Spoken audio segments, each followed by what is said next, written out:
So, ngayon guys, ang ating fourth destination o fourth stop sa ating Batangas Loop. Ayan, dito na tayo sa lumang simbahan ng Nasugbu, Batangas, no? Itong guys na simbahan tayo medyo kakaiba, no? Siya ay nababalutan ng puno ng balete, no? Ayan guys, sabi nga, balik rin yung camera. Ayan, ito guys yung nasa labas niya, no? Ayan, mga puno ng balete, no? Sa labas pa lang. Ayan, ayan guys. Ayan, yung mga pwede ka magano ng candle.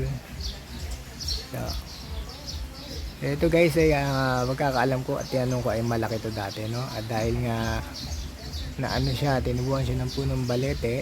So makikita niyo naman yung kanyang dating pader, no? Malaki. Tapos yun ay naging ano nga lang, medyo inayos, naging parang medyo maliit na simbahan, no?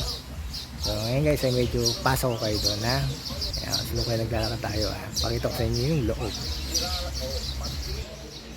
So ito guys, no, papasok na tayo ng lumang simbahan ng Nasugbu. So ayan guys, ang kanyang mga wall ay nababalutan nga ng punong balete. Ayan, medyo madilim na kasi medyo naulan na guys. Ayan, ayan, medyo mapapansin yung ang simbahan ito ay talagang isa sa luma na rin, no? Nga lang, sayang at yung kanyang mga wall ay nabalutan ng puno ng balete. Ayan, yan ang kulit si nanay para sure mamaya hindi puno ng balete yan guys, no? So ayun lang naman guys ang aking ina-share ngayon sa aking Batangas Loop. Yan, yan natin ang lumang simbahan. Yan.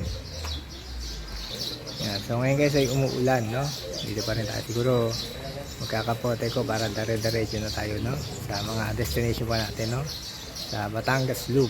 Yan, syempre continuous tayo syempre kahit umuulan.